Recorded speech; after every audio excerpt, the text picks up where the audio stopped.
Good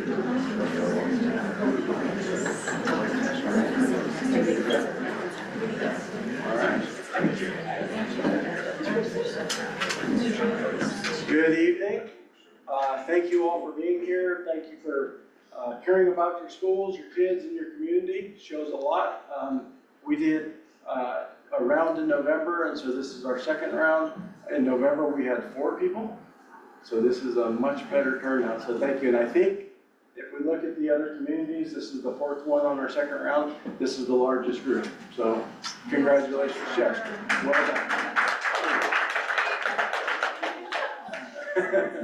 done. So just in general, first, my name is Rich Duvarney. I'm the county appointed administrator, and this is Andrea White, and she's the county superintendent of schools. And so that gets confusing sometimes because on a single school district like Plumas, single county office, one district, a lot of times it's the same person. They'll be the county superintendent, and they'll also be the district superintendent. Since we're in state receivership, the county and state appointed me to come in and work with this. So, so that's, I'll give you all the background on that. But on a big picture, I'm gonna try to briefly go through what we went through last time, which is basically our really terrible fiscal situation. And then after that, we'll go through the fiscal stabilization plan, which is more of a draft plan in order to get out of the situation that we're in. It's going to be a lot of negative news. There's not going to be a lot of positive. There's one positive piece, but other than that, there's not a lot of positive. We're in a really bad situation, and usually people say, well, why are we in such a bad situation, and who's responsible for this? And we're in this situation for a number of reasons. Very poor management, very poor processes. At the district level, I think our sites really have been run pretty well for the most part, but at the district level was really poorly administered. The people that are responsible for that are no longer there, so that's a good thing. And so in part of this whole receivership process is there's 3 things that happen. Is one, the superintendent needs to go, the business person needs to go, and then when they bring in the county administrator, the board no longer has the authority over the district. It's given to the county administrator. So that's kind of like the process there. So going back to the whole process, there's so much to it that I don't even know about because I wasn't here. I started in October, so I don't know all of the history. But basically, there were, the district didn't really know how much money they really had. And so what happened was there was a year where they did interfund borrowing of about $10 million. So basically, you don't have the money to pay for your stuff, but you have like all these grants and you have different things that have money in them. So you can take that money, you put it into the stuff that you need, and then that's how they paid for things. And then at that same time, there was a $3 million miscalculation on our state money that comes in. And at that point, I think someone at the district office said, hey, state, come in and look at this. This isn't looking good. What do we do? So the FCMAT came in, Fiscal Crisis Management Assistance Team. Hopefully you're familiar with that. They came in, they went through all of our books. They went through the history and they said, yeah, you're in really, really bad shape. And so I want to give you a little perspective of how that. So they said, okay, so what's going to happen is you're going to need a $20 million loan to get out of this eventually. And it's at 6% interest, so $20 million, and it's for 30 years. The 30 years is important because there's been other districts in the state of California that have been in state receivership, and they've always given them a $20 million or a 20-year loan. So in other words, they looked at their budget, they looked at their financial problems, and they said, okay, they should be able to pay that back in 20 years. They looked at Plumas. Plumas is the first district in California to ever have a 30-year loan.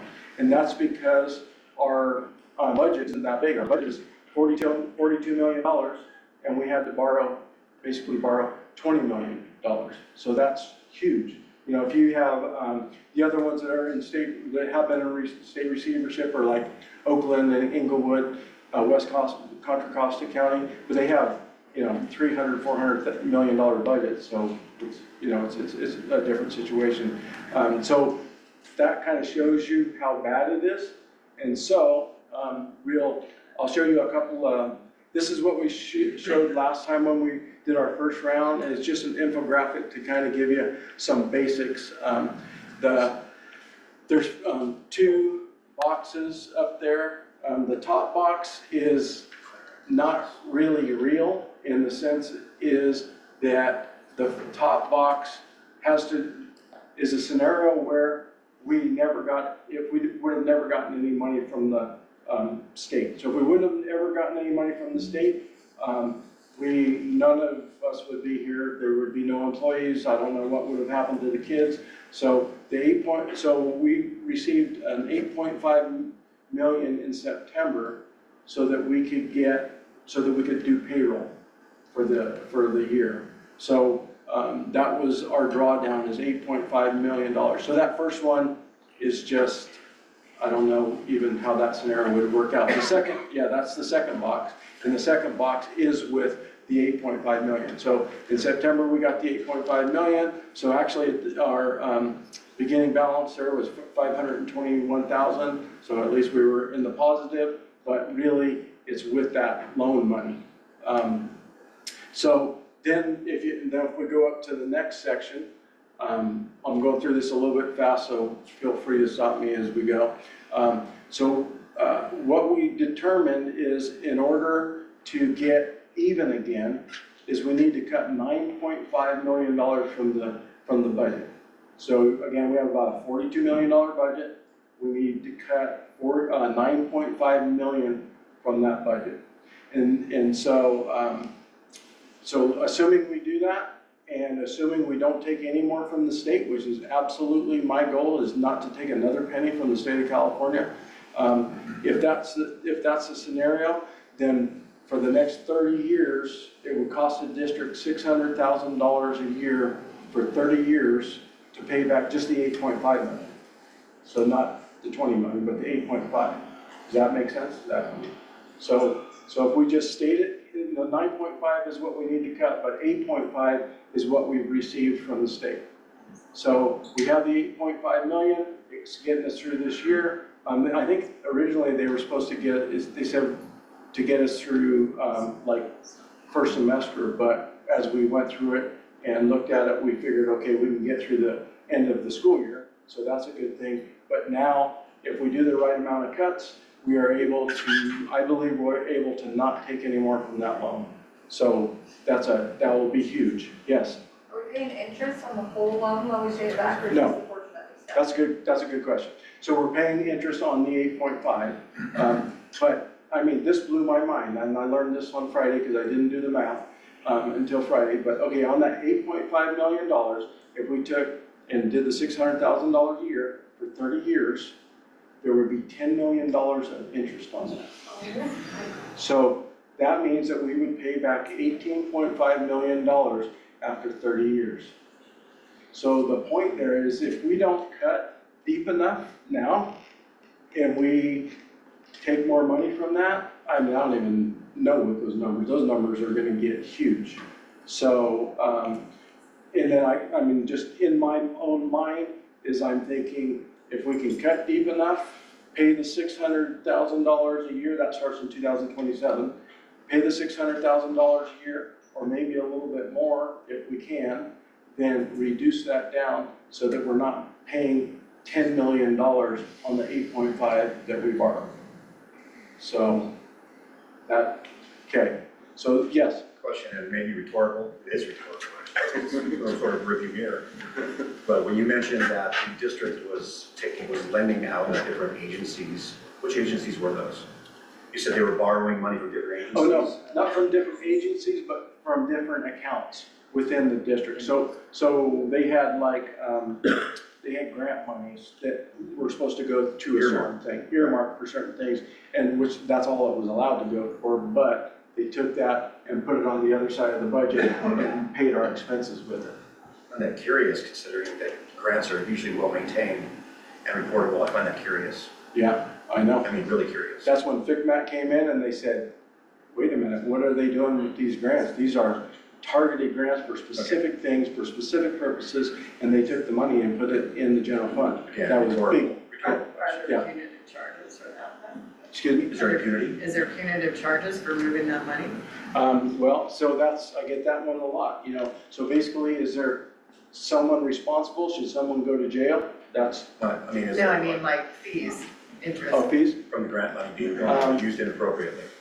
I don't, not that I'm aware of. I'm not 100% That's just positive, but I'm not. part of the big pile if there is. Yeah, so basically, we can take that, with that 8.5, we can, you know, replenish those funds and then still continue on our road. I believe that's how that works.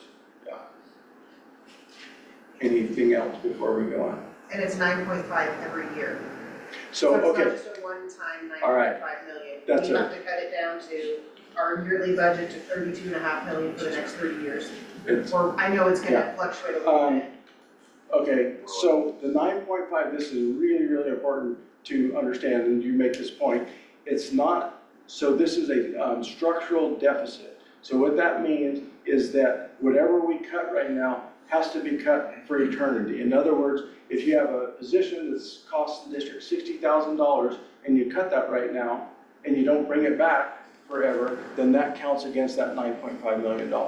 If we sell a building for $300,000, then that's good to have that cash, that's great, but it's not going to count toward the structural deficit of $9.5 million. And that's really important to understand that concept of structural deficit.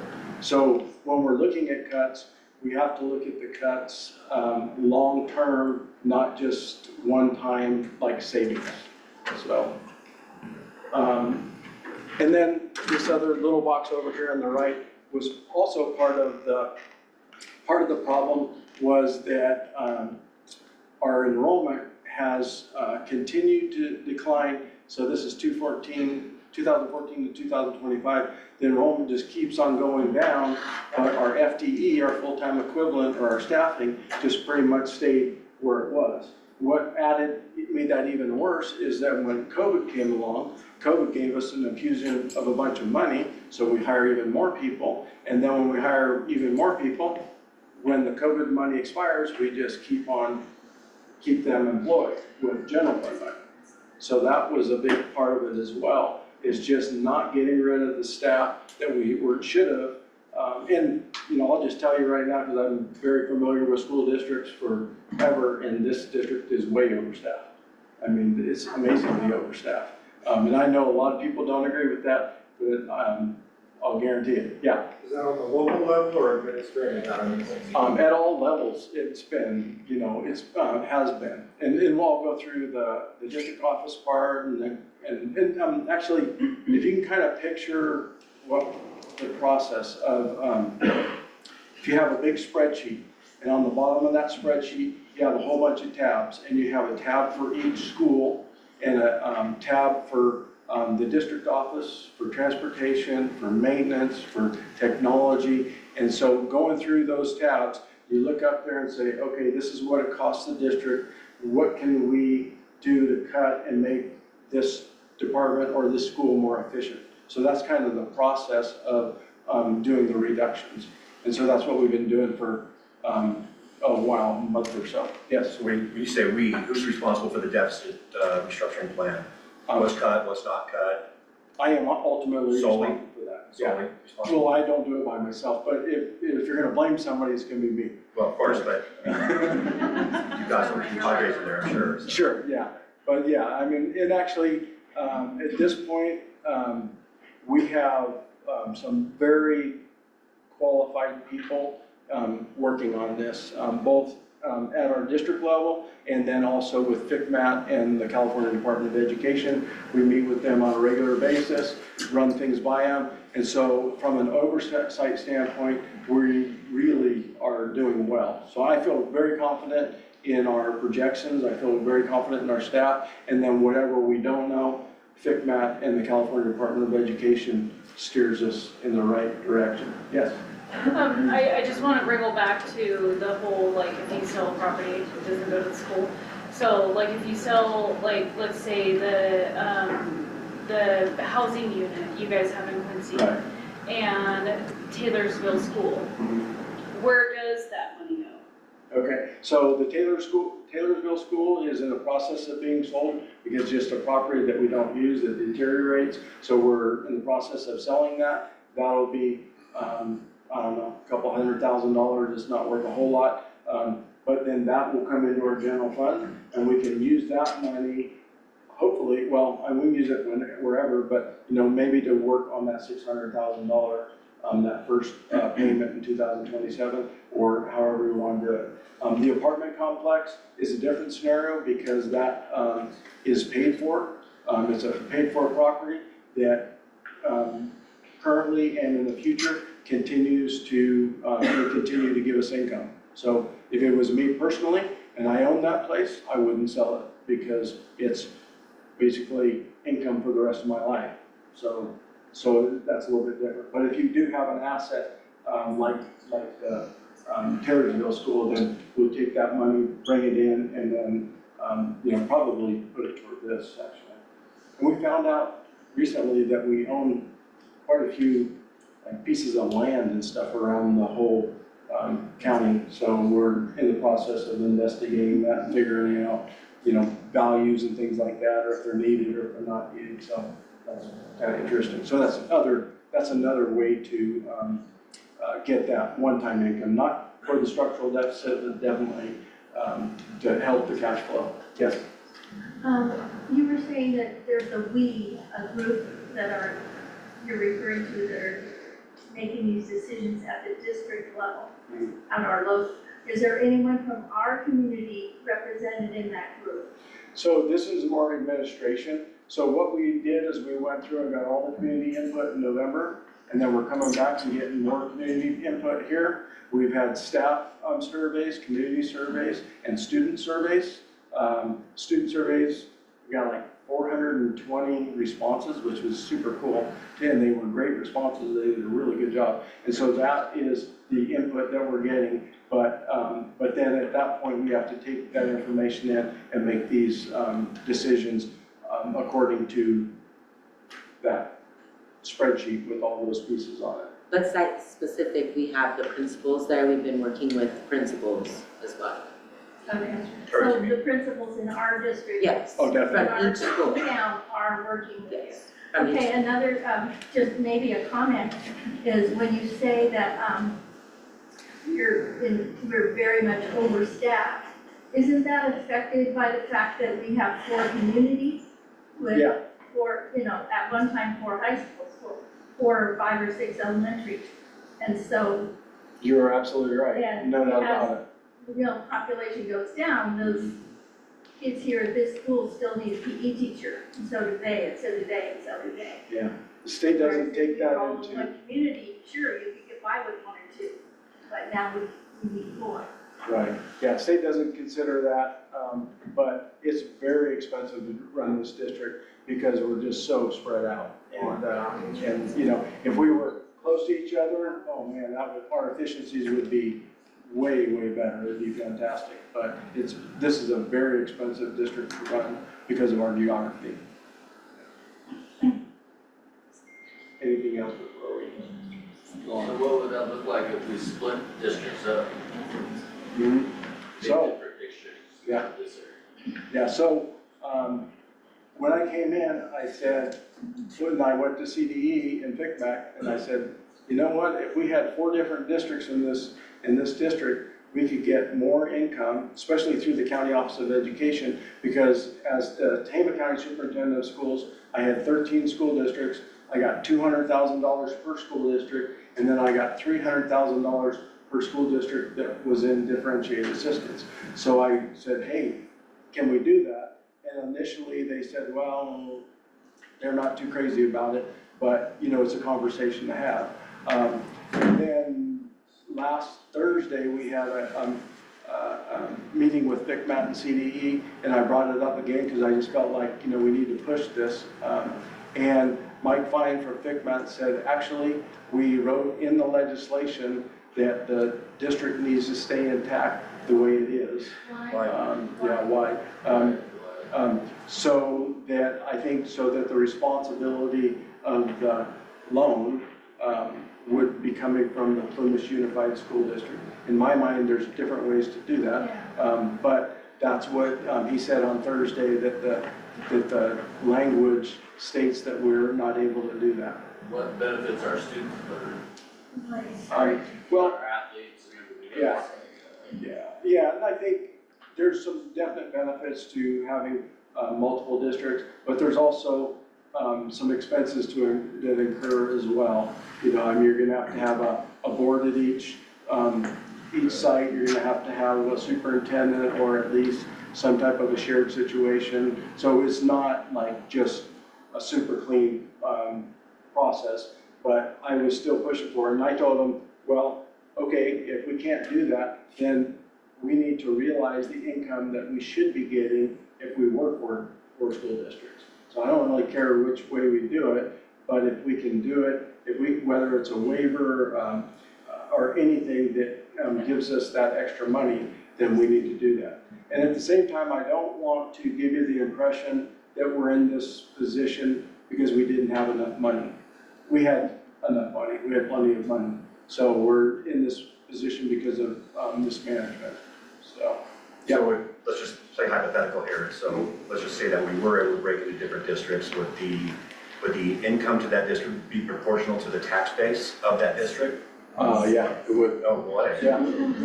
Hey, where Where do you think most of it come from? Yeah. people on the STEM program? So basically, Chester would be basic aid and, I don't think the other three would. I mean, there's the Green Eagle side, but I don't know. I'm not positive, but I don't think the other three would. So, and that, so on the, I feel like we could make an argument based on, yes, we do have a fiscal responsibility, but ultimately we are legally responsible not just to run a fiscally responsible district, but we still have to provide a free and appropriate education, public education. Yeah. If our analysis shows that we cannot do that without some sort of, without more funding. And I think that's a way to make that argument. Yeah. It's like, look, no matter what, we need at least this many teachers. I know that, I don't want to talk about other sites too much, so I don't have too much knowledge about them, but this site, particularly on the certificated level, I don't see much in terms of redundancy. As I looked at it, and I don't know them real clearly, but I think I would agree with that for the most If part. we've lost that, Yeah. this is one of the few sites that has lost that.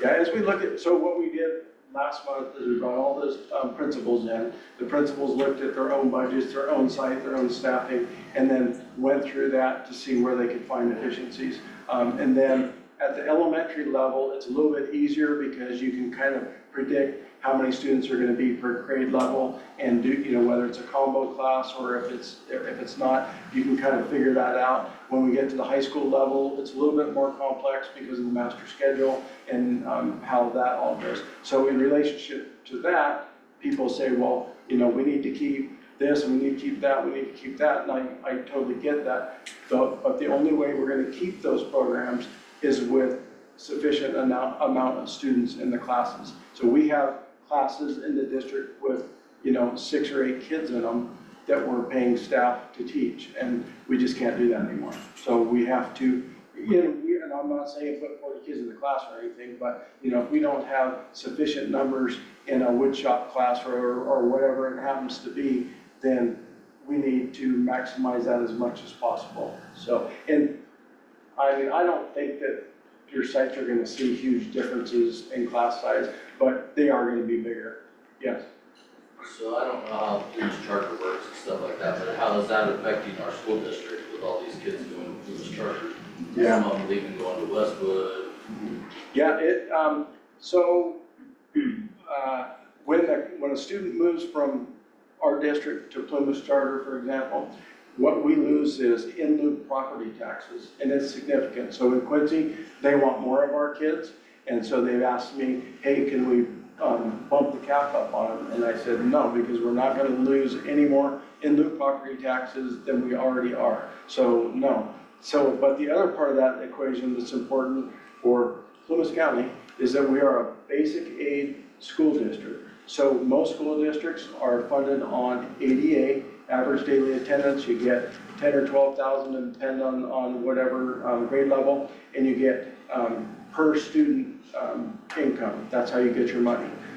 In Plymouth County, we are basic aid, so we are above what the state would give us.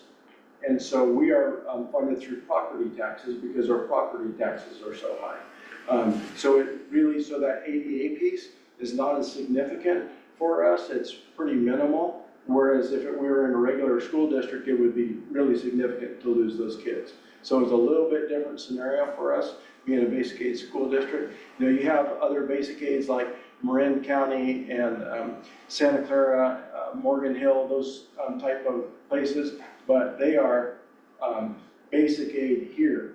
I mean, they've got property taxes that are here, and their ADA would be here. In Plymouth County, we're basic aid here, and you know, our property taxes are here, and that's where our ADA is. So there's not a huge difference. So it's not like we're bringing in all this dough because we're basic aid, unfortunately. Well, further that word, we fluctuated, it's possible to fluctuate again.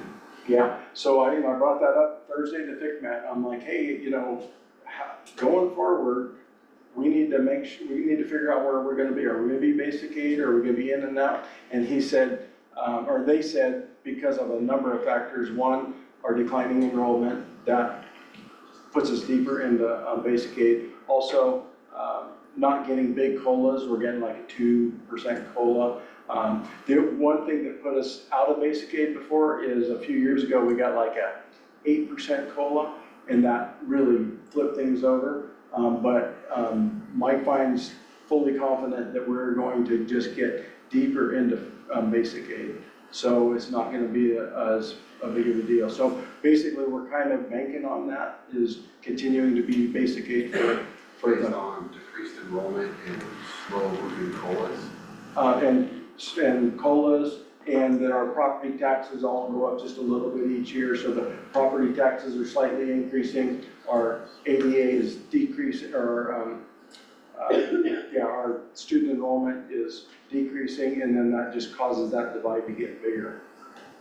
The slow moving tax increases for Proposition 13. Sorry, what's that? Yeah, because of the slow moving property tax increases from Proposition 13, so you can only increase it by 1% a year, right? Yeah, but it's pretty steady. It's not like the property taxes are gonna go down if you're predicting now. It's gonna be the same or higher. So that's the assumptions. I'm not that expert on that side, so I can't There's tell no you. guarantee that the COLAs will stay slow. Yeah, they will for a while.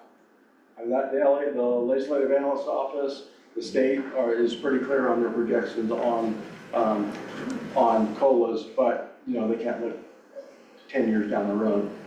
So, and it's only a piece of it. It's not like a big COLA would jump us out of basic aid either.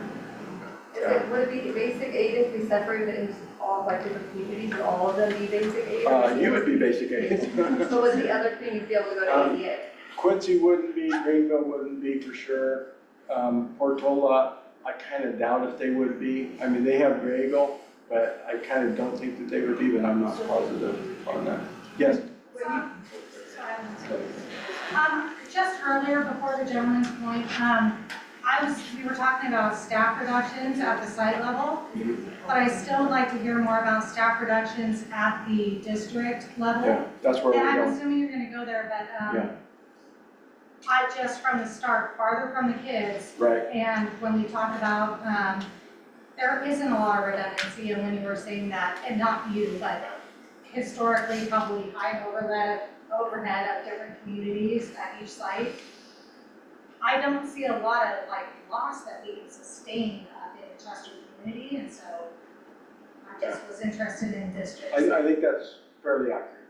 You know, our different communities are different, and that's why we've got, you know, input from me. So like what you're saying there, So the community input that we receive, we protect core student opportunities, so that's a value that all 4 communities have. We begin reductions outside the classroom before impacting instruction. That makes sense. Review administrative and district office structures for efficiencies. We've been doing that for quite a while, but that continues, and I'll get into that more specifically. Strengthen communication and transparency. That's part of what we're doing here. And then ensure reductions are strategic, equitable, and student-centered. So, I mean, to me, those are very strong guiding principles, and they make a lot of sense, and that came from the community input meeting. So I think that's really, really solid. So these are some reductions that have started, some voluntary and some of it at the district level. And before I got here, so, you know, I'd said some of that, the administration has no longer here. Well, when Andrea came in, she did a lot of repositioning in the district office, and so eliminated positions and combined some positions to reduce a certain amount of district office overhead and expenses. And then through this, we ended up with $198,000 in savings. This was before my time. I think it was more like last spring. So if you recall last spring, from what I understand, is they tried to do reductions at the site levels and different levels, and it didn't happen, but the ones at the district office did. So now, as we look at all these again, all these different reductions, we have more to go with the district office as well. So those are in process as well. It's just trying to be efficient. We've got to do it in a way to where we have competent, strong leadership and skill sets at the district office, but we also can do it more efficiently. So that's what we're working on now. Yes? How many jobs were reduced to make that $197,000? How many jobs? Well, some of them are like consolidations of positions. Some of them are just reduction of positions. So I would have to look at it closer.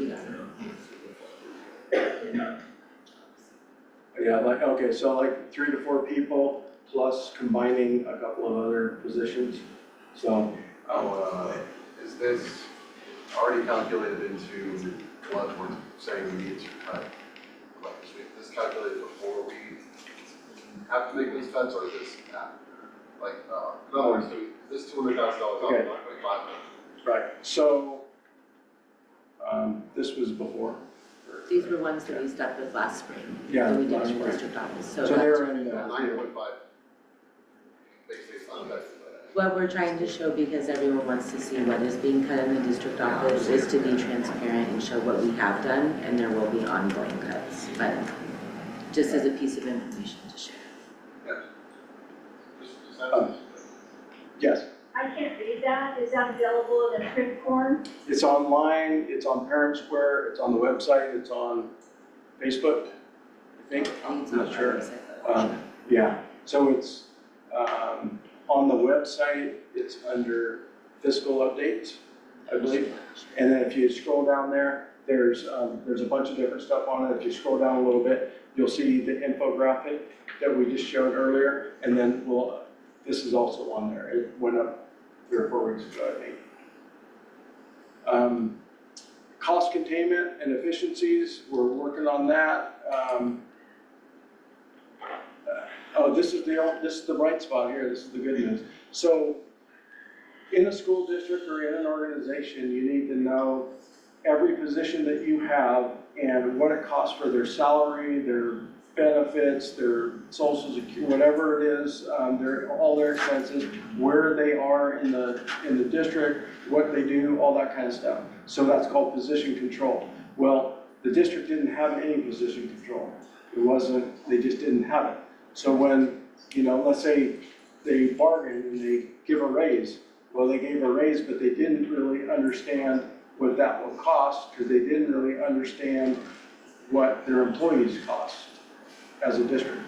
So we've gone through and gone through position control, And so in that process, we ended up coming up with a $1.8 million savings just for empty positions that were there that maybe we were going to fill but couldn't fill or whatever. So those different positions is 34.4 FTE, and it adds up to $1.8 million. And so when we look at the 9.5 that we're trying to get at, that 1.8 counts toward the 9.5. So that's the good news. The bad news is we never knew that before as a district. That's the bad news. So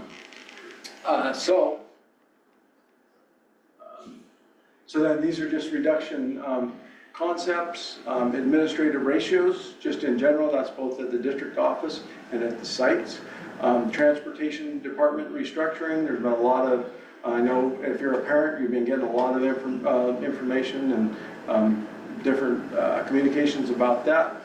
Student to teacher ratio realignment and FTE reductions, and that's really more to be efficient with our class sizes and our, a lot of times in the high school level, it's the elective courses. And then the consolidation of Quincy Elementary. So we are taking the students at Pioneer and going to put them in at the Alder campus. The 6th graders will go to Quincy Senior High School, so that'll be a 6 through 12 campus. And then the rest of them will go to Alder. And shocking to me, the additional students to Alder is only 55 students. So it's really not that big of a deal to add that to that campus. So we were originally looking at that consolidation, and we looked at Pioneer, and Pioneer's flat, has like nice little areas and stuff, and I thought, well, that's probably the way to go, let's do that. And then we brought in the architect, and she walks up to the front door, and she says, this isn't good. Then we take her to the bathrooms, and she's like, this isn't gonna work. And so it's not ADA compliant, it's not updated, and so the amount of money we would have to put into Pioneer to make that work was not, it just wasn't gonna happen. So then we went to Alder, and those things were in place. It's a little bit weird because it's kind of tiered, so it's a little bit difficult to work with, but I think it's gonna be a really nice site. And there's there's definitely efficiencies in bringing everyone to one campus, but also there's some benefits just to kids in general and to help those efficiencies. The last part there is athletics program restructuring. Get a lot of questions about that. So where we're at this point is to that the district will pay all personnel costs for athletics. So that would be coaches, athletic directors, referees, that kind of stuff. But other things would need to come from booster clubs. So that would be more like uniforms and things like that. So it's kind of a compromise because we need to cut fiscally, but we also need to keep students engaged. We need to keep our student achievement, we need to improve our student achievement, and we need to keep students engaged. And so these things, we can't just cut them out. Part of our evaluation from FICMAT is our student achievement. You can't just, say, oh, we're gonna just obliterate everything and then, have no student achievement. So that's another piece of it that we're held accountable and my expectation in the next 3 years is for our student achievement to improve because of clear, intentional professional development and goals in the classroom. Yes? Is there any estimate on how much the climate of the campuses in Quincy will save us? Yeah, we're thinking it's about 600,000 for that consolidation. And so that's 600,000 toward the 9.5 again. So that's a good thing too. So we got the 1.8 and the 600,000, so that's the start.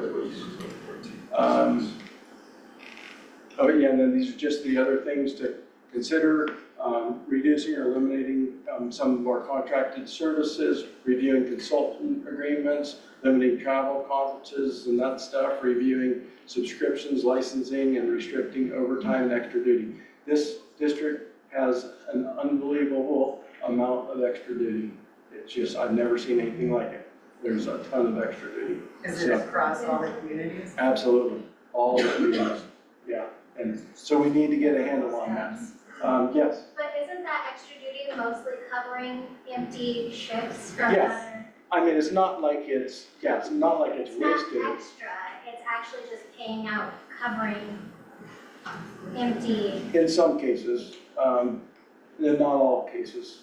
You know, there's, it's not, but some of it's like, this person's absent, we'll pay you extra duty to do that, that's totally legitimate. But, there's also places we can be much more efficient with our extra duty, and approvals and things like that. I think a lot of times some of that gets to the district office and it's really hard to figure out what it's for and who approved it and stuff like that. So all those processes are super important to have in place as a district, and it's super important for everyone to be clear on how it works. And as a result of that, you become more efficient because everybody understands the process and it's not willy-nilly, how it plays out.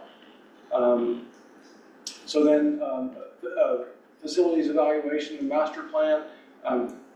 What I found is that our school sites and district office are in pretty good shape. They're really not in bad shape. My fear was to come into this position and have to put, $1 million into a school that's falling down. But as I've gone through the schools, they're really not in bad condition. In addition to that, we still have some bond money that I think was passed in like 2017 or something like that. So if we do have some facilities issues, that doesn't have to come out of the general fund, that can come out of the bond money. We have a bond committee oversight that apparently hasn't met for a very long time. And so that's in the process of bringing those folks back together and having that bond oversight committee in the loop on how to spend that money. Do you happen to know how much is in that account? I think it's about $1 million. Yes. And is there any record as to how it's proportioned? The facilities? I'm curious. I have no idea. That'd be an interesting bit of information right there. Actually, I don't know. So each community has people that are on the bond oversight committee. So they make the decisions, I believe. I think there's recommendations and then those decisions are made, but I have no idea on the history of that committee or what was.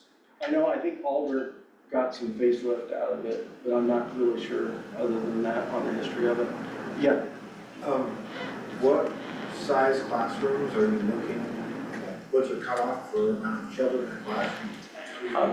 So we have max class sizes, and so we wouldn't go beyond the max class sizes, and we're probably, just because of the small sizes of our schools, we're probably not gonna get to those max sizes. So at the TK3, well, K3 is like 24, 5 to 8 is 30, and then it's a little more than that at the high school level.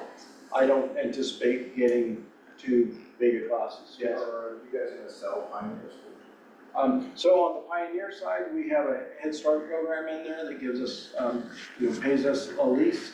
We have a number of programs that are leasing buildings like within communities, like in Quincy in particular. And so what we can do is move them out of those leases and bring them to Pioneer and then get lease money from them on the Pioneer campus. And then the other thing is you don't want to close a campus and just leave it sit because we know that's going to be a real bad situation. So the whole campus won't be used, but there'll be parts of it that we see being used in the future and then getting income out of that as well. So, yeah. This is just part of your facilities piece. Oh, that's all the facility stuff, And then okay. to the- Okay. And so when we did the first community meeting, we got, we have the data broken down by community, Chester, Greenville, Quincy, and Portola. So different communities had different, priorities. And so like, for example, Greenville thought we were gonna close their school. We're not gonna close their school because it makes no sense to put a TK or on the bus or something and bus them over to Chester or Quincy, so we're not gonna do that. And then the other thing that they had was they didn't want combination classrooms. And I told them, you're gonna have combination classrooms, because there's no way we're gonna have a second grade class with, 9 or 10 kids in it, just because we can't. So, there's a question there? I wanted to go back to when you were talking about the potential for splitting into 4 districts. Right. I may have misunderstood the answer, but who said that we're probably not gonna be able to do that? And what was the basis? And is that a firm answer, or is there a chance of us pushing back a little against that? Let me add something to that. So if the language states that they'd be willing to listen to something that that we're split into different districts, and the tax base stays with the district, but we create, or we are reflective of a revenue sharing agreement, so that nobody's completely upside down. And that's what I was wondering. That's got an added value to that. Are we getting pushback from the other districts because Chester would come out positive on that? No, they don't, no, there's no weigh-in on there, but this is just a state conversation. And so to answer your question, this was a conversation with FCMAT, so the Fiscal Crisis Management Assistance Team, and CDE. And so the answer came from FCMAT, from Mike Fine, who wrote the legislation for our $20 million loan. And he said, he put in that we can't change things like that, so that it's all Plymouth Unified School District. And I said, well, It seems like it's a work in progress. well, I said, well, what if we did break them up, then what about just assigning debt to each? You get this much debt, you get that much debt, you get that much debt. Well, there's more autonomy for leadership. Right, The different district levels, there's certainly a revenue sharing capability, so that, once again, you take a look at the tax base of the different districts, I think that some districts would probably use some revenue sharing, so that, once again, other districts aren't suffering. Yeah. Similar to what the county has to do is pile the money in and distribute appropriately, but. Is that loan agreement in place? Is it? Yeah, it's legislation. Well, that's technically changed, we all know that. I was gonna say, that was interesting. So, I mean, so that was what we got on last Thursday. And so, I mean, I pushed back a little bit on that, but then I kind of felt like I had to kind of, yeah. But I had to step back and say, okay, so what's our next strategy here? And communities can make that work, but they'd be even interested in listening. They didn't appear to be, but maybe, I don't know.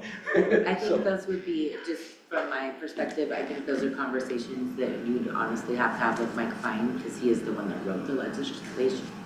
And he's the one that does all of the talking about it. Person Fine, Mr. Fine, Sacramento. An Army Force here.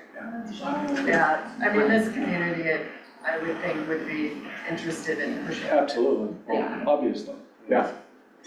So, and I will keep having that conversation, and I'll keep pushing and keep thinking of different strategies to possibly make that happen, but it was really shut down on Thursday when he came back with that. I thought, okay, well, but then I came back to him with, okay, fine, we can't go into 4 different districts, but let's see if we can get the revenue that we would be able to get as 4 different districts without doing it.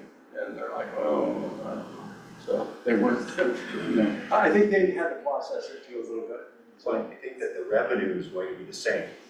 The property tax revenue is probably going to be the same. It is managed differently. Right. Would you say if it's?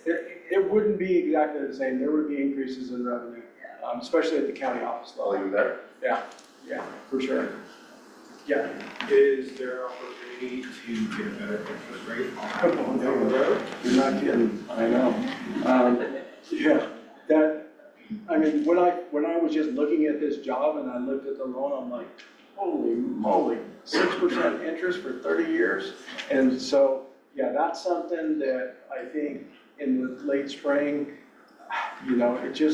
it's so irritating that, oh, we're gonna help you out, I mean, it's really not technically a loan, it's an apportionment from the legislature. So, I mean, I call it a loan, but it's really an apportionment, I guess, it's a little bit different. Is that? Advancement, basically what it is, so. But the 6%, that was the first thing that hit me, I went, oh my gosh, thanks for the help, guys. Jeez. So, yeah, but that's something that I think when we get into the summer and the fall, that's something that we can just keep hammering on them and just make them figure out something that's better for us. So, community priorities, we're to protect athletics, band, music, and arts, CTE and vocational programs, after-school programs, ELOP, that's part of the after-school program, nutrition services, and our college and dual enrollment partnerships. Now, also think about this, is that when this is done and there's a bunch of cuts and pink slips and all that stuff that goes out, you're gonna look at something and you're gonna go, why'd they keep that and cut this? Well, a lot of it is going to be categorical programs. So in other words, we have grants or some type of funding that's specifically for that job or for that, whatever it happens to be, and we can't do anything with it. So we might as well keep those people employed, we might as well keep those programs, because that's where the money's supposed to go anyway. But we're talking about the general fund side of the budget that we have to cut. Yes? So I work for Collins Funds, worked there a long time. Some of the things, somebody needs to advocate, maybe even I need to advocate, but with your sports programs and your tech classes, vocations, whatever, these mills between Sierra Pacific and Collins Funds will help support Collins. Hands down, 100% I've heard right from the corporate office in Portland, in Collins Funds and Sierra Pacific.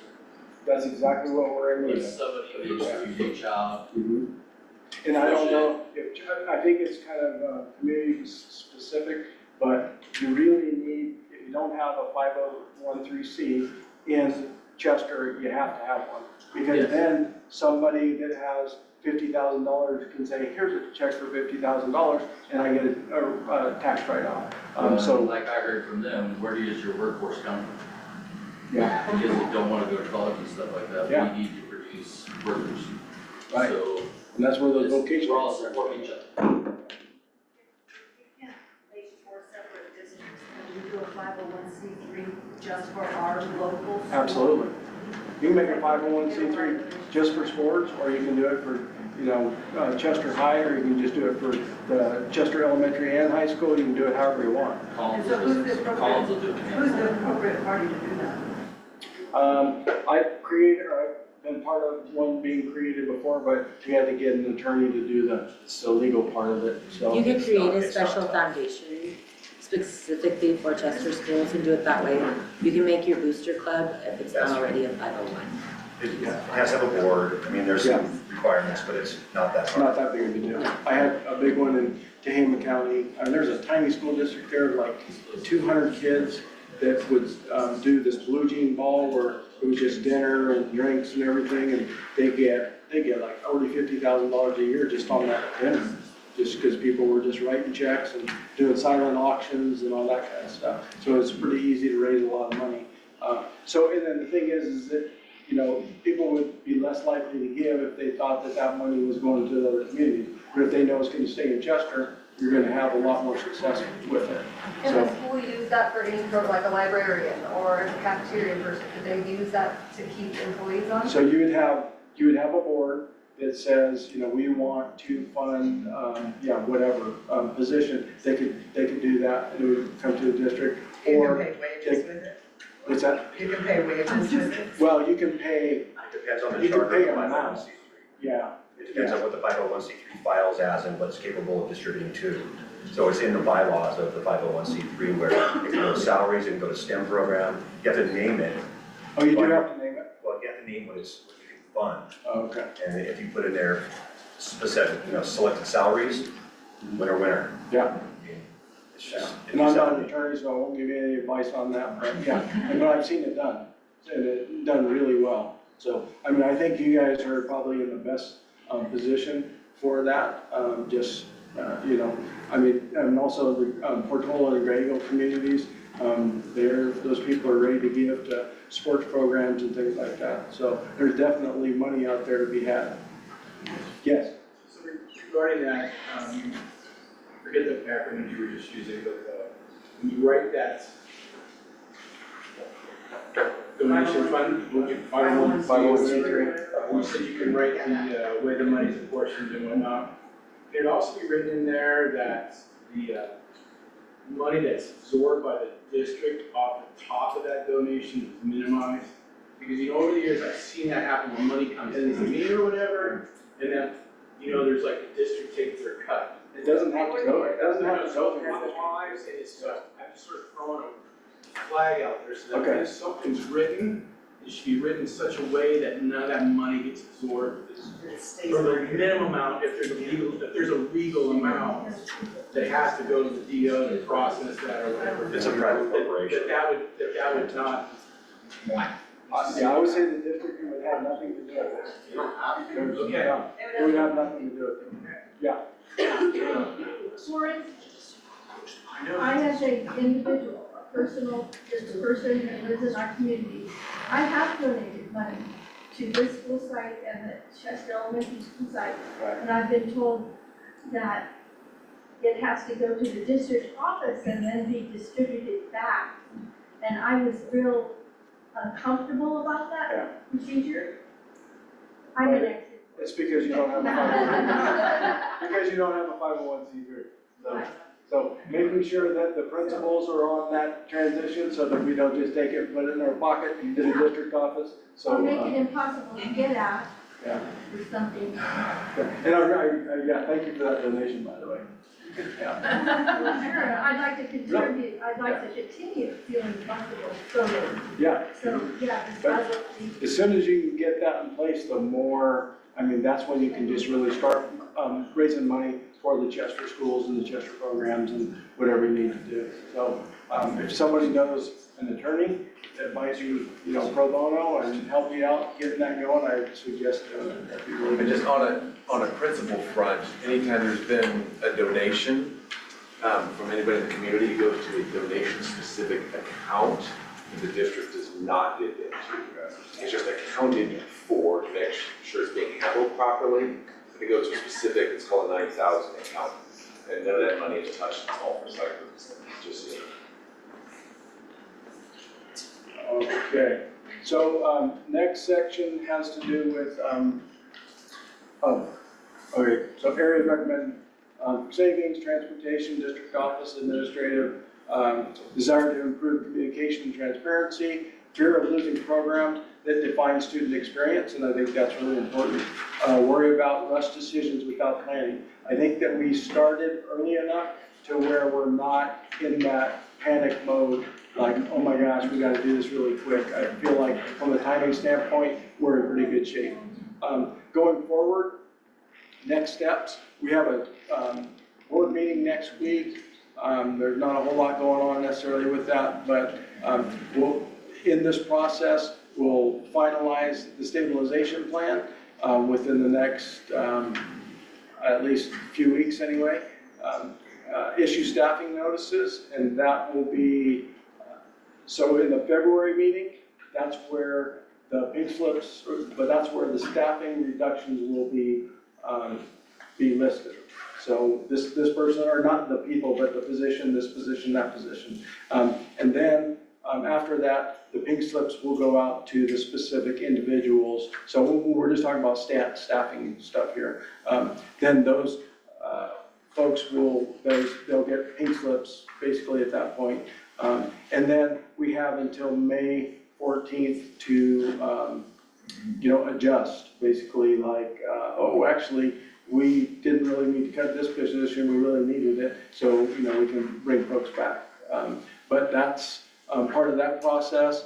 And then going into the 26, 27, we just need to see where we're at on our cuts, making sure that, we have a 3% reserve, that's about $1.3 million, I think, 1.3. And so we need to have a reserve again.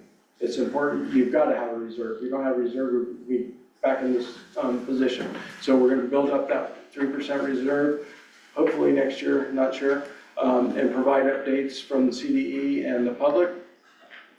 We will continue to be transparent with this process and honest. I can stand up here and say, oh, it won't be that bad, don't worry about it, and then make all these cuts. I want you to know that this is really serious and there's going to be deep cuts.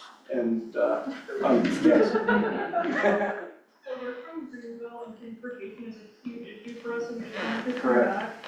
back. We were wondering if auto shop kids could help with the 45-day inspections and learn how to work on the buses to save some money.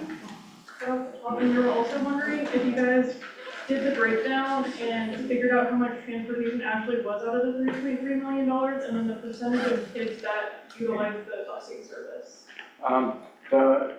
So the transportation, bus transportation, home to school transportation is over $3 million a year. By itself, is that including any outliers like buses we purchased one year, is that in the average, or is it just? No.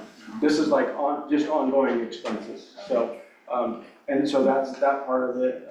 We're actually getting the Quincy High School auto shop teacher to come in and do some of those inspections and some of those right now. Because if you remember, before Christmas break, we came to our transportation department and said, our interim transportation director just resigned, and we have no mechanics, we have a whole bunch of bus driver openings, there's no way we can transport kids. So we were going to stop transportation January 5th when we came back from Christmas break. We got with all the bus drivers, we talked to them, and they said, well, wait a minute, let us work on this to see what we can come up with. So what they came up with is we'll do one one general ed route per community, and work on some other things. Because, I mean, we need towing, we need these things fixed when they break down, there's all the inspections, there's a whole bunch that goes to it. So we said, okay, and so then the communication went out prior to January 5th and said, well, we're going to break it down to one route per community. And it's not perfect, but it's better than nothing. Yes? The buses are so old, like, ours barely makes it around the lake most days. But I got a grant for my husband to get a new piece of equipment years back, and it was based off of emissions, and it was the Sierra air quality. And there's so much money sitting in that pot that Truckee got on there and got a whole bunch of electric school buses, because nobody has taken the money in so long. Like, I was the first person to buy a Chester in 15 years. And so there's options out there for, like, to get half the problem with buses, they're so old, they require so much maintenance and stuff, but there's options for newer stuff and grants. And who looks into that kind of stuff before we just cut it? Yeah, we have plenty of buses. We have like Are they just 13, 17 buses. so old Some, though? well, yeah, but in the district, I don't know how that's decided, but in the district, we have a lot of buses. Some of them are, we have big expenses, send them to Durham to get, new engines put in them, send them to Sparks for big old $40,000. I mean, the money's just flowing out of that thing. And so for the electric buses, I think we have one or two, three? Okay, we have three, then, and they are not so good up here in this climate. But even if there was something, I mean, that damn, the bus is down more than it's not. Yeah. Yeah, I was gonna say, you're talking to a community where the bus will broke down in the holiday parking lot for like 2 weeks. Yeah, I'll be just upfront with you, that department has been so mismanaged and so wasteful. It's been unbelievable when I look at it. So past practice has not been good. It's been a mess. And so we just bleed money out of it, and just all the time.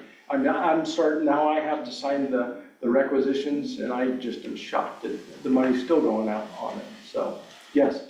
Did we figure out the cost on the limited bus routes yet? Figured out what? Like, how No, much it because costs they annually to do the limited cost bus routes difference. that we're doing right now? Cost difference to going down the route. Oh, the cost difference is going up? No, I mean, it's, the problem is you still have the infrastructure, you need mechanics that you can't get, you still have a supervisor that you can't get. We have someone in interim that's actually doing a really good job. You have all those pieces of it that we've never been able to fill those positions, So if you look at transportation, if it's a little over $3 million a year, instead of cutting transportation, what we could do is we could pink slip 35 teachers.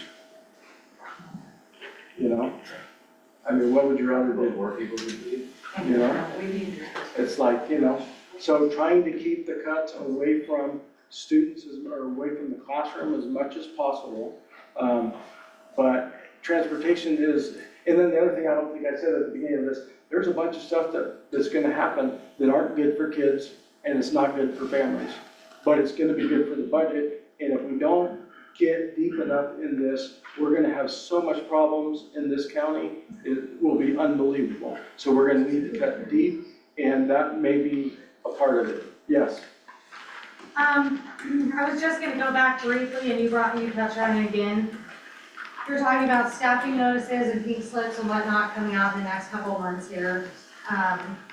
Just again, I wanna say, if you wanna see those transparently, as I believe that you'll be, wanna see those coming from as far from the kids as possible.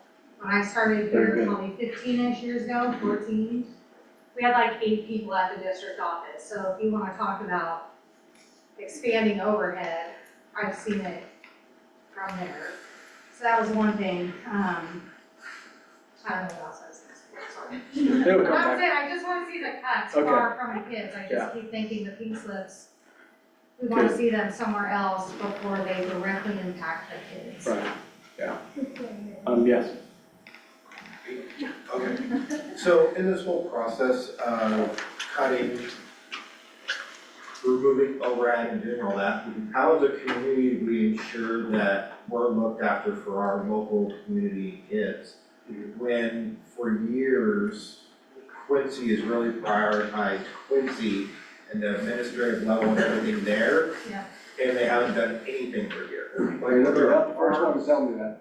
and so, like, me Why don't you tell me personally, that as someone who lives here, I really don't have faith in Quincy to do anything for us, and they would probably, like, my personal feeling is they would cut everything here. Yeah. And leave that alone. Yeah. You know, I mean, really, I think your concerns should be Quincy Elementary and Quincy High School, staffing and student engagement. I mean, that's really what your concern is. I'm sorry. Where are we? This is my 4th meeting, for goodness sakes. Not Quincy. So Chester Elementary and Chester High School. And then when you look at it, you know, your enrollment has dropped so much that you don't have a lot of flexibility on staffing at this point. So there'll be cuts, but I don't think there'll be cuts like in the other communities, so. Is it weighted to where tax revenue comes from? No. Cuts are done? No, you guys are getting increased kids, or increased money. That's our goal. Exactly. Yeah, yes. Are we concerned with losing community members, losing students with all of these cuts? I know a lot of people are considering moving away. Sure. That's a legitimate concern, no doubt about it. Yeah. So does that impact, you know, down the road, does that impact us in any way? Or we're just looking at the, you know, our taxes are being paid and so it doesn't matter how many students we have? No, we want the kids that are here in our schools, we don't want them in charters, and we don't want them to leave.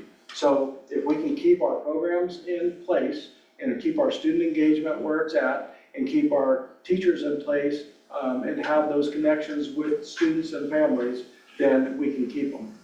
I do understand though, if you're a parent and, you know, you're second guessing what you should do next, but I believe we can go forward with quality educational programs that will keep folks in our district and in our schools.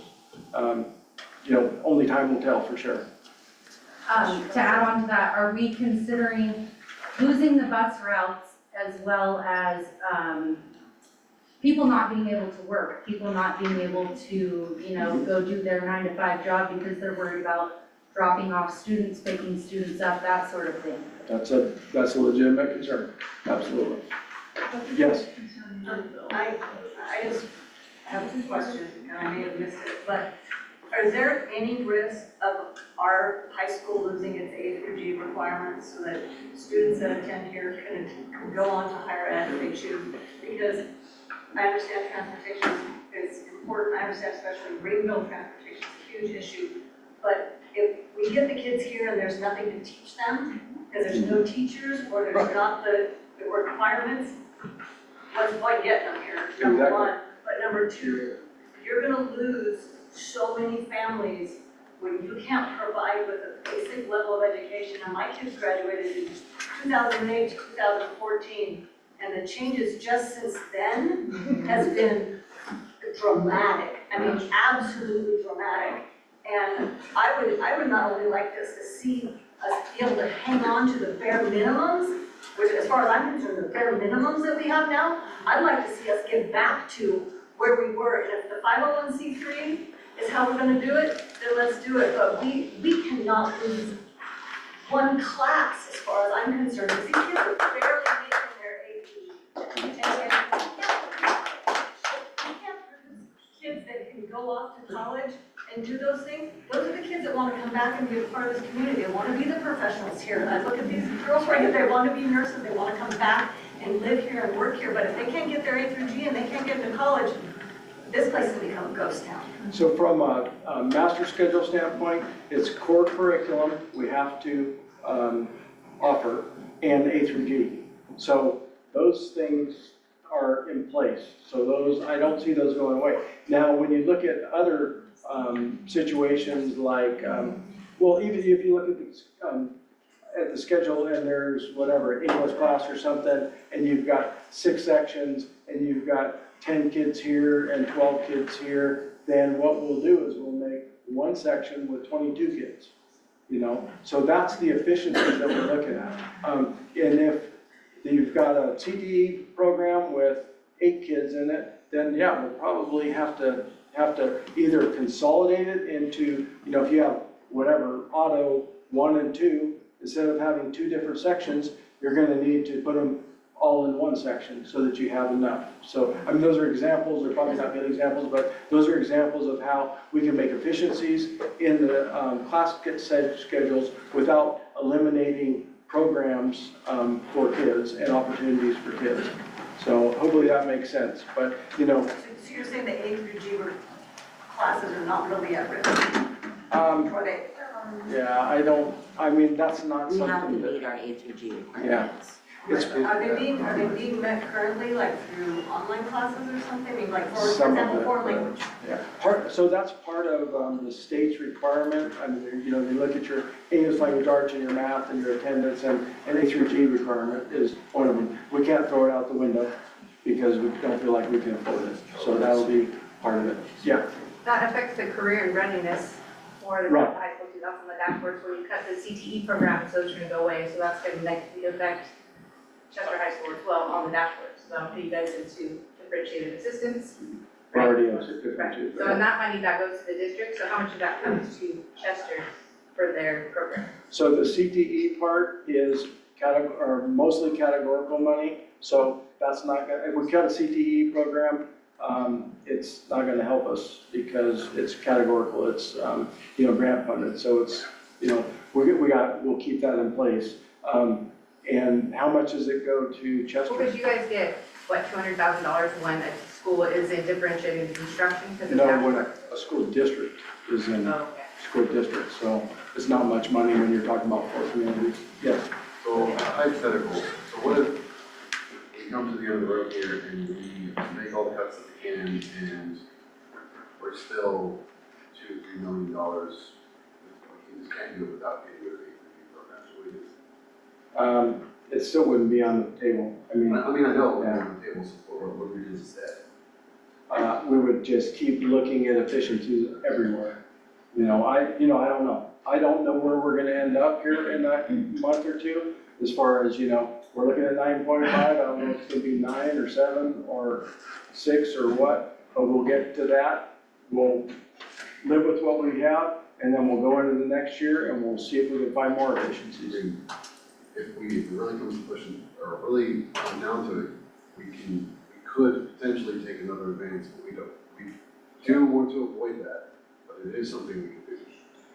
We can, and as long as I'm here, I will avoid ever taking any more money out of that 6% loan, because it's ridiculous to take more money.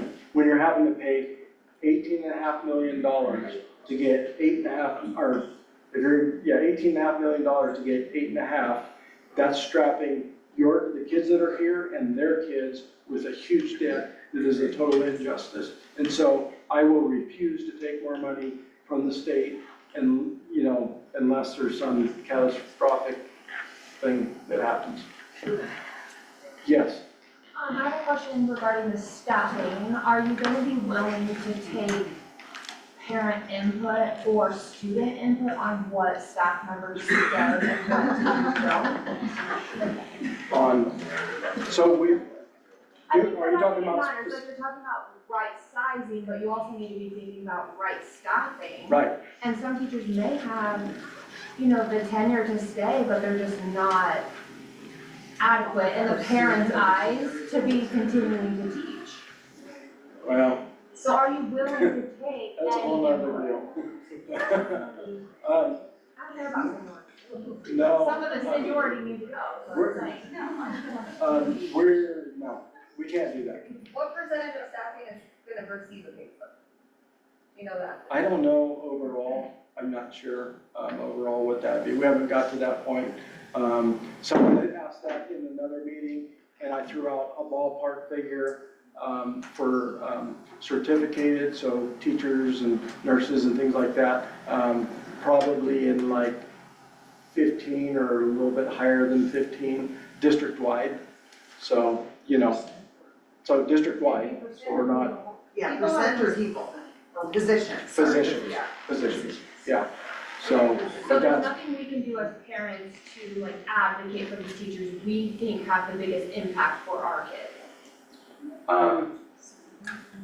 not in the sense that like, I want you to fire that teacher. No, we don't have that No, I option. don't mean that. Oh, Just like if we somehow could like advocate, if we're gonna let this specific teacher go, yeah, there's nothing we can do to try to have you reconsider that specific teacher. not really. But what I would do is I would advocate with your principals, saying, you know, because the community gave us their input, it's a little bit more generic. When it gets to the site level, you know your teachers, you know your kids, you know your community, and you know your principals. So it doesn't hurt to give them some input like, hey, don't get rid of Mrs. So-and-so or whatever. But again, it's a seniority thing that we don't have any control over. Says we, in every school district in the state of California, there are bad teachers that have a lot of seniority that there's nothing we can do about. And it kills me all the time. Yeah, it's just a waste of money. Absolutely. I just wanna see a skeleton crew at the district office. I'm not, I mean, no offense to anyone out there, I'm just saying, that's as far from the kids as possible. And forgive our mistrust of what has gone on in the last couple of years, so we're all a little bit like, clean house there before we start seeing our nice new teachers and our veterans taking off. Oh, yeah. Like, Very it's good. crazy. I think that if we still have multiple positions at the district office that we didn't even have 5 years ago, and they're still in place while we're cutting teachers, it's really gonna be a slap in the face. And this is all hard to swallow anyway, like, state of California as a whole and the mismanagement of money, so to see it in a small county with our geographical, you know, spread out communities, it's gonna be hard to swallow watching teachers go if our district office and the elites are still hanging out up there making decisions far from the And students. assistants have assistants. What's that? And like assistants have assistants. And that's Yeah, more. that's what I'm screaming, and it was not like that There's not 15 a years ago, situation there in was the one district lady office in charge. where an assistant has an assistant. As a matter of fact, I think there's 4 administrative assistants in the district office. But I'm not here to defend that at all. I know, But I know. on the other, but, I mean, on the one hand, well, the other thing that's a little weird is that's not just a district office. It's a district office and it's a county office all in the same building. So that's a little bit weird too, because the county office is funding some of that, the district is funding some of that. So if they were in 2 separate buildings, that would probably be a little bit more clear to people as far as how many staff were there. Because a lot of them, actually, the majority of them are partially funded by the county office. So that's a different budget. That's the county office budget. The county office is not in receivership. The district is in receivership. Well, Yeah. regardless, then maybe some of those positions need to be adjusted to reflect our full commitment to the students. And that's where, you know, let's put our money where our mouth is when it comes to transparency and far from the kids. I agree. Yes. So I asked for estimates on position control and the consolidation of campuses.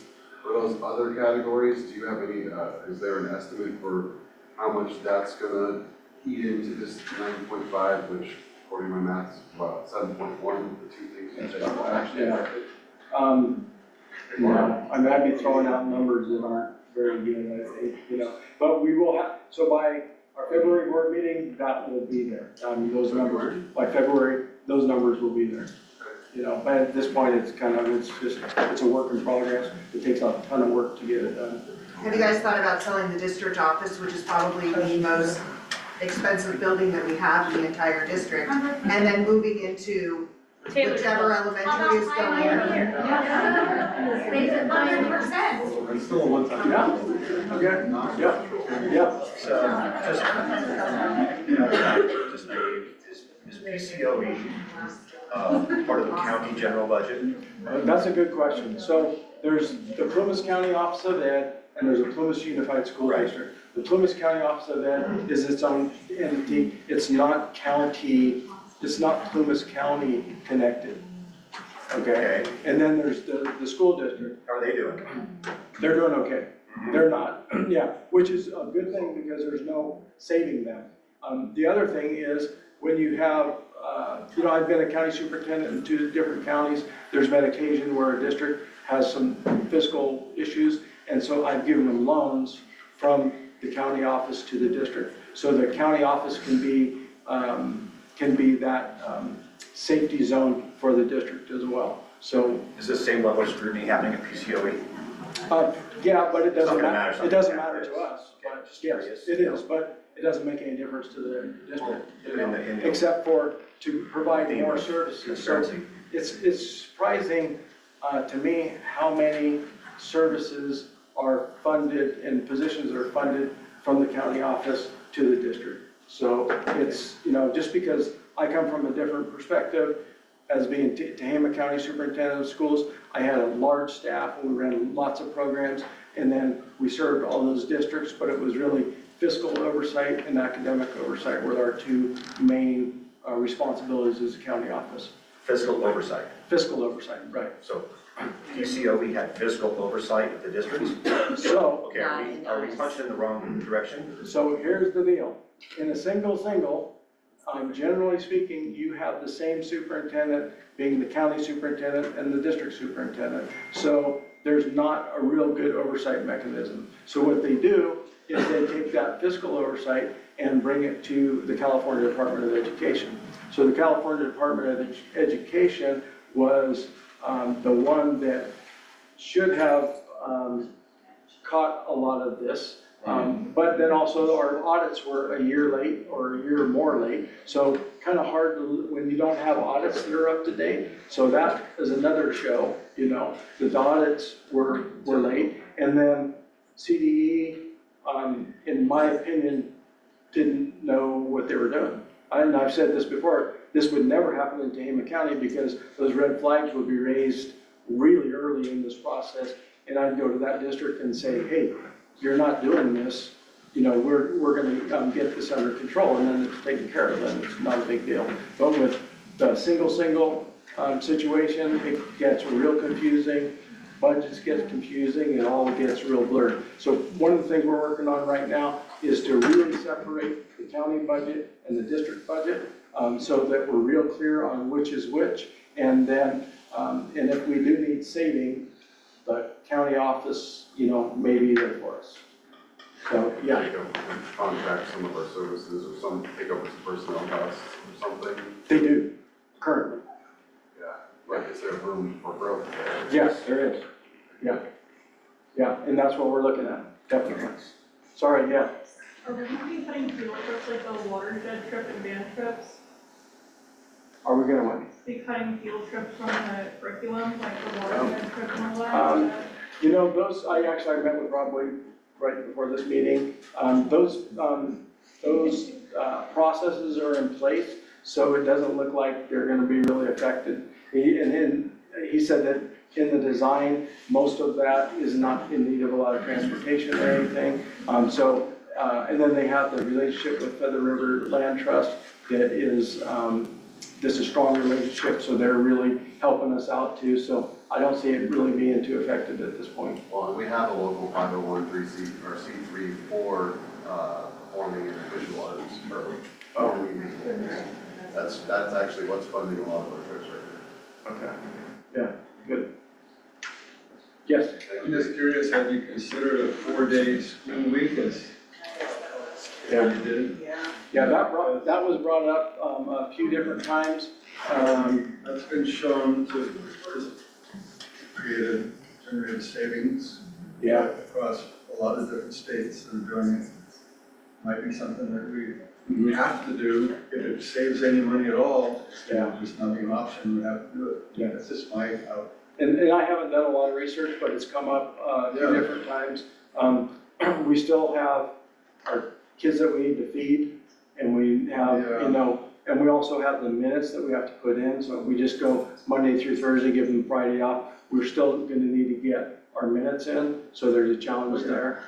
If we did, you know, and then staffing wise, I don't know that it would save much, because you're still gonna need to pay people, you know, in most positions, the same amount. It would be bus fuel and electricity and a few other things. Right. Whatever avenue, Yeah, yeah, I think it's worth looking into, but I Should be looking haven't into looked it. I into just it. want to recommend that to the committee. Okay, good. Because, they did a study, they've done a couple of studies on that, and it's shown that it does save money. Yeah, yeah, that's. Oregon State University did a study in 2000, I can't remember when, it was not long ago. Yeah, yes?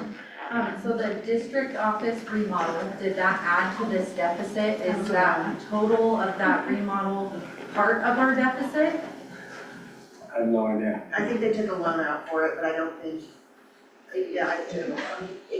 don't know how they're doing it, but I think it was a loan. Yeah. If that's the case, it always has to be structural, not one time.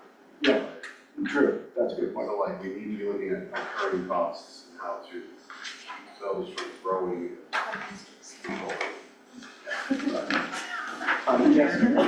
Yes. District office salary levels. Yes, thank you.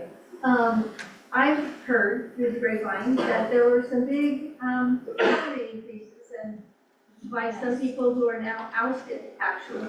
There were. So when we're looking at their salary levels, is there any way to, adjust those back down to a more realistically reasonable level? That's one question, and the other one is, you mentioned not encouraging charter schools to continue to blossom.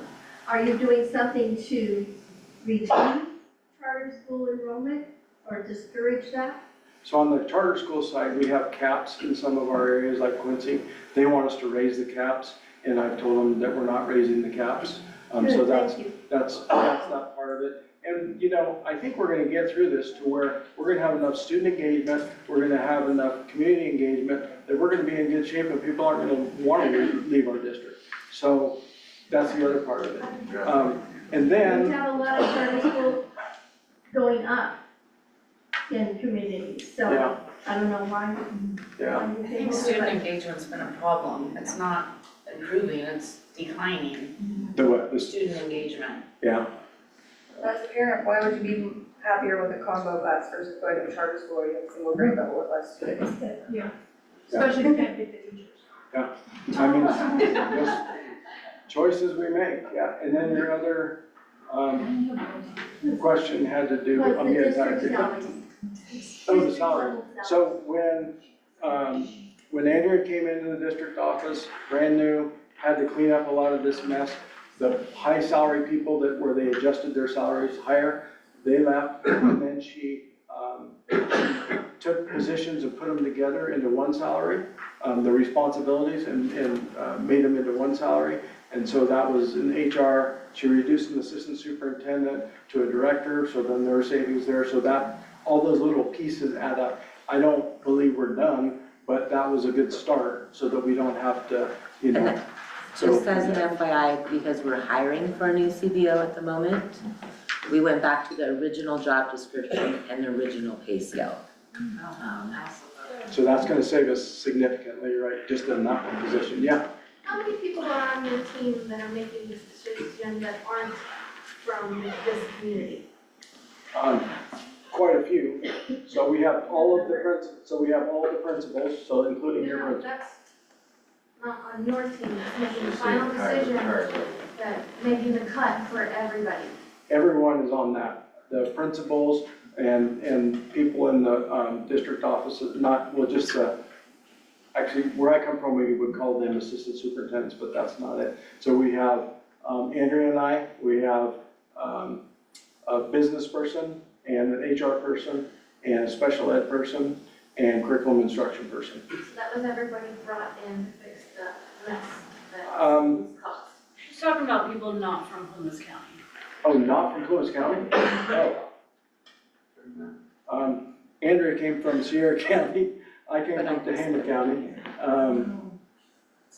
There's no one hired specifically to come in, it's just working with things that are, ideas that are brought up and things that are worked on. When we have our meetings with FCMAT and CDE, they always wanna know where we are in the process. So we always share, like, we worked on this is what we're looking at. And that's who kind of consults with us, just to let them know. If they see anything like blaring, like you guys should not be doing that, they share those with us as well. So they're kind of our checks and balances for what we do locally, FCMAT and CDE. So. It's just weird. I think our community being so rural, we do not look like other communities in the state of California, so I guess what maybe what she was getting at is that it's just a darn shame that we're up here in such a unique community and situation, but we're gonna be facing these, I guess, a standard state type of stuff. Yeah, It's frustrating, and I it's think there's like, some of that, we need, yeah. it's, Yeah, I think there is some of that for sure. Well, if there's nothing else, I just want to thank you guys. I thank all the employees that are here, much appreciated, and the community members and parents. And we're going to get through this, and we're going to be better. We're going to be more efficient, and we're going to be more effective.